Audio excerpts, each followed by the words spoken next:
زمانے میں نفلوں کا رواج ہی ختم ہو گیا ہے۔ عصر کی پہلی چار سنتے ہیں، عشاء کی کتنے فیصد لوگ پڑھتے ہیں؟ ہمارے بزرگوں کا طریقہ تھا، گھروں میں حجرے مخصوص ہوتے تھے۔ نبی پاک صلی اللہ علیہ وسلم نے فرمایا گھر کو قبرستان نہ بناؤ، کچھ نوافل گھروں میں بھی پڑھا کرو۔ وہ اذانوں سے پہلے وضو کر کے بیٹھے ہوتے تھے، مصلی آباد ہوتے تھے، اور بہت سارے بزرگوں کی قبریں اس جگہ پہ بنی جہاں وہ عبادت کرتے تھے۔ نفلوں سے دور ہیں ہم، نفلوں سے۔ نفل سے کیا ملتا ہے؟ نفل پڑھنے سے رب رحمان ملتا ہے، اللہ ملتا ہے نفل پڑھنے والے کو۔ بخاری مسلم میں موجود ہے میرے نبی پاک صلی اللہ، لیکن شرط یہ ہے کہ نفل اللہ کی رضا کے لیے پڑھیں۔ ساری دنیا کو سویرے بتائے نا کہ جدو میں سویرے 3 بجے اٹھیا نا، ادو میں ویکھیا تے کتے بھونک رہے سن۔ یہ تو نے خبر دی ہے کہ میں صبح 3 بجے نا، یہ کس کے ساتھ راز ہے؟ بولیے، اپنا کام کرے۔ وہ اصل مسئلہ پتہ کیا ہوتا ہے کہ وہ غبار چڑھا ہوا ہے طبیعت میں کہ کسی طریقے میں بتا دوں کہ میں سویرے 3 بجے، تو اس کا نقصان پتہ کیا ہوتا ہے؟ اس میں شراکت داری ہو گئی، اور اللہ کو شراکت داری پسند نہ۔ تو وہ اپنے رب کے ساتھ راز نیاز کا، وہ عبادت کا ثواب بڑھ جائے۔ نبی رحمت صلی اللہ علیہ وسلم نے فرمایا جب بندہ کثرت سے نفل پڑھتا ہے تو اللہ کے قریب ہو جاتا ہے۔ کتنا قریب ہوتا ہے کہ اللہ فرماتا ہے میں اس کے ہاتھ بن جاتا ہوں، پھر میں اس کے پیر بن جاتا ہوں، پھر میں اس کی آنکھیں بن جاتا ہوں، پھر میں اس کے کان بن جاتا ہوں، میں پھر اس شخص کا وجود بن جاتا ہوں۔ کیا مطلب؟ یہ بخاری مسلم ہے۔ آنکھیں بندے کی ہوتی ہے، طاقت اللہ کی ہوتی ہے۔ ہاتھ بندے کے ہوتے ہیں، طاقت اللہ کی ہوتی ہے۔ پیر بندے کے ہوتے ہیں، طاقت اللہ کی۔ اللہ کی عبادت کریں، عبادت سے برکت آتی ہے۔ حضرت ابو ادریس خولانی رحمت اللہ علیہ حضرت معاذ بن جبل کے شاگرد تھے،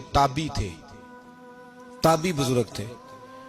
فرماتے ہیں کہ میں جب سے حضرت معاذ بن جبل کی صحبت میں بیٹھا نا تو برے کاروباروں سے میری طبیعت تو چاٹ ہو گئی۔ کئی کاروبار میں دیکھتا تو جھوٹ بولنا پڑتا، اس میں بڑا کچھ کرنا پڑتا، تو مجھے ڈر آتا۔ آپ فرماتے ہیں میں نے نا بڑی کوشش کی، پر میری مرضی کا کام مجھے، صوفی کاہل نہیں ہوتے، سست نہیں ہوتے، جھوٹ نہیں بولتے۔ فرماتے ہیں میرے اندر طاقت تھی کہ میں حلال کما کے بچوں کو کھلاؤں، پر میری مرضی کا کام نہیں ملتا تھا۔ حد ہو گئی۔ اور جب انسان نیکی کی طرف آتا ہے تو کچھ نہ کچھ آزمائشیں ضرور آتی ہیں، یہ پکی بات ہے، پکی بات۔ جب وہ غلط ملت کر رہا ہوتا ہے تو اس کو لگتا ہے سارا کچھ صحیح ہے، جب سیدھا ہوتا ہے تو بہت ساری پریشانیاں بھی ضرور آتی ہیں۔ یہ مزاج ہے دین کا۔ آپ فرماتے ہیں میں پریشان رہنے لگا، حالات خراب ہونے لگے، آزمائش سخت ہونے لگی، کاروبار بند ہو گیا، کام ہی کوئی نہیں ملتا تھا۔ میری بیوی ناراض رہنے لگی، ہلکا ہلکا تو اس نے مجھے کہنا شروع کیا، پھر جلال میں آ گئی، اور ایک دن مجھے کہنے لگی اگر آج نانا کچھ لے کے آئے تو بچے لے کے میکے چلی جاؤں گی۔ آپ فرماتے ہیں میں بڑا پریشان ہوا، نکل گیا فجر پڑھ کے کام کی تلاش میں۔ میں نے ظہر تک تلاش کیا لیکن مجھے کام نہ ملا۔ آپ فرماتے ہیں نہر فرات کے کنارے تپتی ہوئی ریت پہ میں بیٹھا تھا تو میرے دل میں خیال آیا بندوں کی مزدوری نہیں ملتی تو آج اللہ کی نہ کر لیں، آج اللہ کی مزدوری نہ کریں۔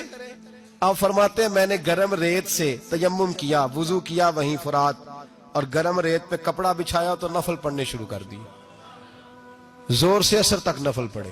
فرماتے ہیں میں نے کہا آج اللہ کی مزدوری کرے، زور سے اثر تک نفل پڑھے گرم ریت پہ، اور جب اثر ہوئی نا تو میں نے اپنے رومال میں نا تھوڑی سی ریت باندھ لی۔ گھر کی دیواریں چھوٹی چھوٹی تھی، میں نے کہا بیوی نے دیکھا نا خالی ہاتھ آیا ہے تو اندر سے شور کرے گی، ہم صاحب بھی سنیں گے، تو چلو جب دیکھے گی نا رومال میں کچھ ہے حوصلہ کرے گی، جب اندر جاؤں گا تو سمجھا لوں گا۔ آپ فرماتے ہیں پہلے میری بیوی دروازے پہ بیٹھی رہتی تھی، بچے بیٹھے رہتے تھے، منتظر ہوتے تھے کہ کچھ لے کے آئے، گھر میں فاقہ ہوتا۔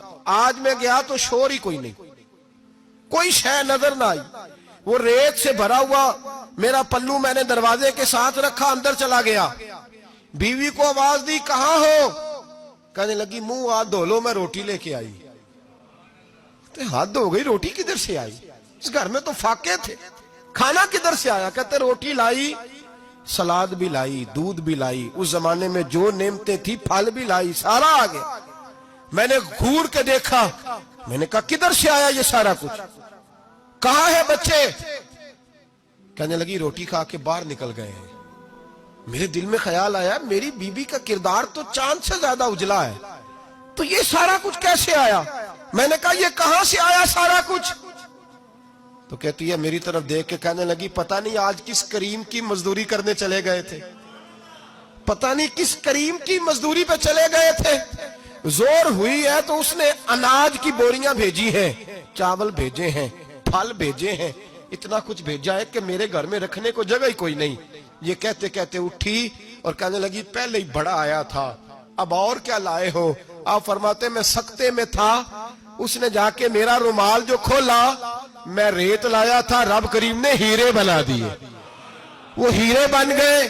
آپ فرماتے کہنے لگی کس کریم کی مزدوری پہ گئے تھے؟ فرماتے میں اٹھا اور کچی زمین پہ سر سجدے میں رکھا.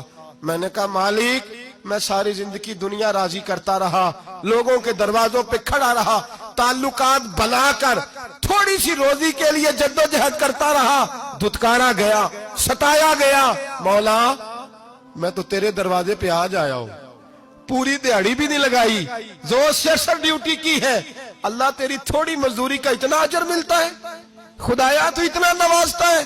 فرمایا اللہ میں محنت بھی کروں گا, کام بھی کروں گا, لیکن دنیا کی مزدوری تھوڑی کروں گا, مالک تیری عبادت زیادہ کروں گا. بھائی یاد رکھو ہم ساری زندگی لوگ قبروں میں چلے گئے, مسجد نہیں آئے, قبروں میں الہاکم التکاثر حتی زرتم المقابر, قبر میں جانے کا ٹائم آیا, لوگوں کی نمازیں پڑھ دی گئیں پر لوگوں نے نمازیں شروع نہیں کی, نمازیں پڑھ دی گئیں